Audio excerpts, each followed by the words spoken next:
Tiga, dua, satu, buka bukumu, kita bertemu di T-Edu. Salam jumpa kawan-kawan sekalian, ketemu lagi dalam podcast T-Education. Pada podcast kali ini, kita akan membicarakan topik tentang berhenti semester sementara atau biasa disebut dengan cuti kuliah. Tapi sebelum itu saya ucapkan terima kasih buat teman-teman sekalian yang telah mensubscribe channel ini. Tapi yang saat ini sedang menyaksikan tayangan video ini tapi belum mensubscribe channel ini, kami mohon agar berkenan meluangkan sedikit waktunya untuk mensubscribe channel ini supaya kita bisa berjumpa dalam tema-tema yang lainnya. Baik teman-teman sekalian, seringkali saya ditanya sama mahasiswa gitu ya, Pak saya mau cuti kuliah. Atau bahkan ada mahasiswa yang saat registrasi dia tidak membayar, tapi dia menganggap bahwa saya cuti Pak, tapi dia tidak mengurus proses cutinya. Nah sebetulnya teman-teman sekalian, apa itu berhenti semester sementara atau cuti kuliah, atau di beberapa tempat ada yang menyebutkan istilahnya dengan terminal kuliah. Nah dulu di istilah saya waktu kuliah namanya terminal dulu. Nah sebetulnya teman-teman sekalian, secara regulasi atau aturan dari masing-masing perguruan tinggi ini berbeda-beda tentang pengaturan cuti kuliah. Nah, khusus di Trunojoyo Madura, aturan umumnya adalah untuk cuti kuliah itu diperbolehkan bagi mahasiswa. Jadi mahasiswa itu secara resminya itu boleh mengusulkan atau boleh mengajukan yang namanya cuti perkuliahan atau berhenti semester sementara. Nah, bagaimana caranya kita untuk mengajukan berhenti semester sementara? Nah, ada prosedurnya teman-teman sekalian. Tapi sebelum kita bicara tentang caranya, kita bicara tentang kondisinya. Biasanya mahasiswa yang mengajukan cuti kuliah atau berhenti semester sementara ini karena alasan-alasan tertentu sehingga dia tidak bisa secara intens mengikuti perkuliahan selama 1 semester. Biasanya ini mahasiswa semester akhir ya teman-teman sekalian. Biasanya kalau mahasiswa, saya sambil kerja ini Pak, jadi saya pengen fokus kerja 6 bulan dulu sambil dapat tambahan uang untuk bayar kuliah dan sebagainya, sehingga dia merelakan waktunya untuk cuti kuliah sementara. Ada yang dia sedang mengalami kebuntuan. Saya ini sedang nggak ada kuliah lagi Pak, tinggal tugas akhir, tinggal skripsi saja. Tapi karena sedang buntu, saya cuti kuliah dulu sambil bekerja. Nah, ada yang seperti itu. Tapi ada juga teman-teman sekalian yang karena kondisi ekonomi memang, karena tidak adanya biaya pada saat pembayaran registrasi sehingga yang bersangkutan mengajukan cuti kuliah.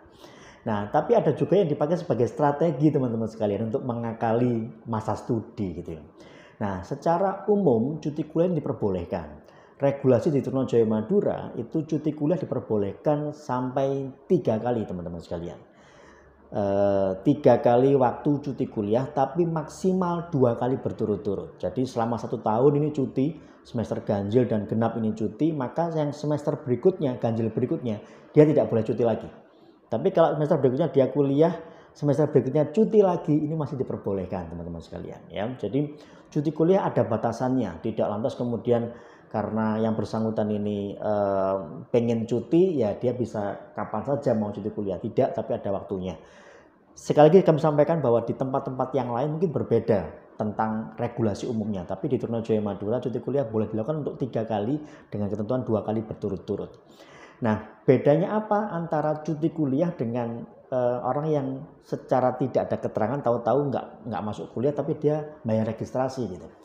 Nah, bedanya teman-teman sekalian, kalau kita cuti kuliah ini benefitnya gitu ya, keunggulan atau keuntungannya. Kalau kita mengajukan cuti kuliah dengan alasan-alasan yang sebutkan tadi di depan, kalau kita cuti kuliah itu biasanya, ini juga beda-beda regulasinya, biasanya itu bayarnya cuma 50%. Nah, biasanya.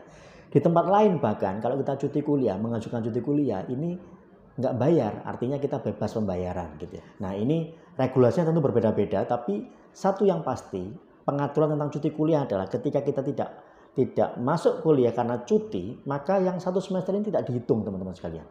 Jadi kalau mahasiswa S1 ini punya jatah 14 semester ya atau 7 tahun, saudara ngambil cutinya ini 1 tahun, nah maka tahun ke-8 seharusnya saudara sudah kena drop out. Nah saudara masih punya ini extend waktu selama saudara cuti. Misalnya ambil cutinya 1 semester, maka extendnya, perpanjangannya ya 1 semester.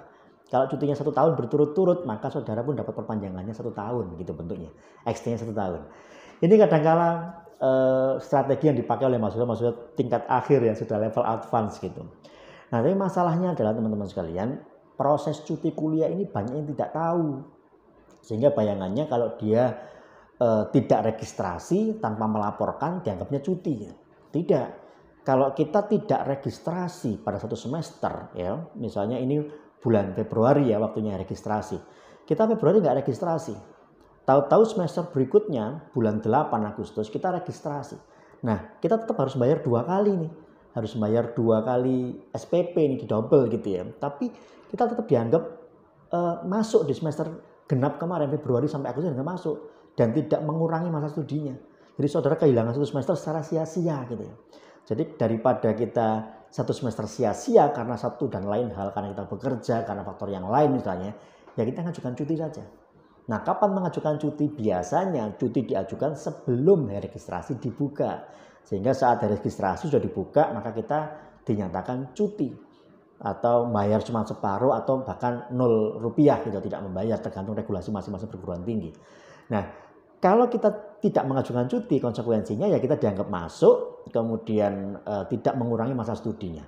Nah, masalahnya adalah kalau sampai 2 kali kita seperti ini, kita tidak ada keterangan sampai 2 kali, namanya TAK ya, tidak ada keterangan atau tak ini.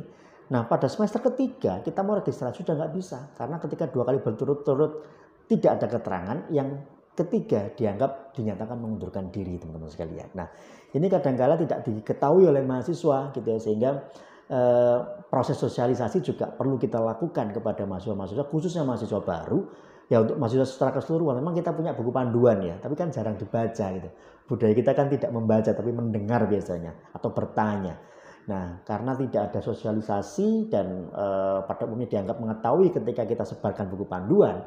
Nah, seringkali mahasiswa sudah hampir lewat waktunya, semester 14 dia mengajukan tugas akhir dengan kondisi yang sangat mepet, kita cek pernah cuti tidak, ternyata dia nggak pernah cuti, ya otomatis saudara hanya punya waktu untuk mengerjakan skripsi dalam bulan.